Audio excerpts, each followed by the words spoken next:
మన నందమూరి తారక రామారావు గారు మనందరినీ ఇన్స్పైర్ చేశారు. నందమూరి తారక రామారావు గారు స్థాపించిన ఇండో అమెరికన్ క్యాన్సర్ హాస్పిటల్ ఏదైతే ఇప్పుడు నందమూరి బాలకృష్ణ గారు చైర్మన్ గా నడుపుతున్నారు.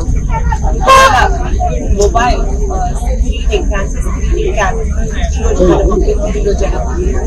ఈరోజు 9వ తారీఖున కూడా రేపు 10వ తారీఖు కూడా ఇక్కడ జరుగుతుంది. క్యాన్సర్ అనే వ్యాధి చాలా ఫ్యామిలీస్ ని తెలియకుండానే పీడిస్తుంది.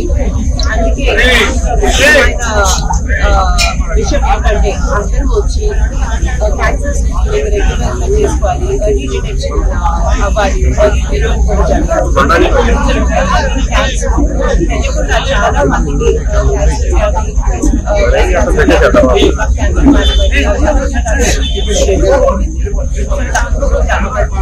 ప్రజలందరూ అవకాశాన్ని వినియోగించుకోవాలి, చేసుకోవాలి. ముఖ్యంగా మహిళలు ఎవరైతే 40 సంవత్సరాల కన్నా ఎక్కువ వయసు వారు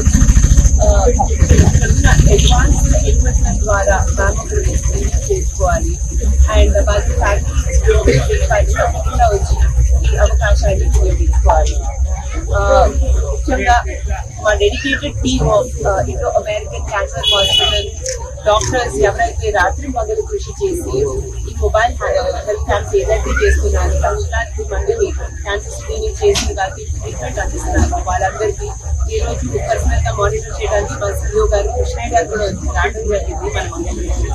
మీరందరికీ ధన్యవాదాలు తెలుపుకుంటూ మరి ఇంకొకసారి ప్రజలందరికీ క్యాన్సర్ స్క్రీనింగ్ చేసుకోవాలని నేను ధన్యవాదాలు. ఇది తప్పకుండా చాలా ఇంపార్టెంట్ అండి. నేను చెప్పినట్టు మా ఫ్యామిలీలోనే మా నాయనమ్మ గారికి క్యాన్సర్ వచ్చినందువలన మా తాతగారు ఇండో అమెరికన్ క్యాన్సర్ హాస్పిటల్ స్థాపించడం జరిగింది. అండ్ ఇప్పుడు చూస్తున్నాం ప్రతి ఫ్యామిలీలో అట్లీస్ట్ ఒక్క మెంబర్కి ఏదో ఒక స్టేజ్ లో క్యాన్సర్ వ్యాధి వస్తుంది. అందుకే చాలా ముఖ్యం వచ్చి స్క్రీనింగ్ చేసుకోవటం. అండ్ నాన్నగారికి నాకు చాలా ప్యాషన్ హెల్త్ కేర్ సర్వీసెస్ అందించడం.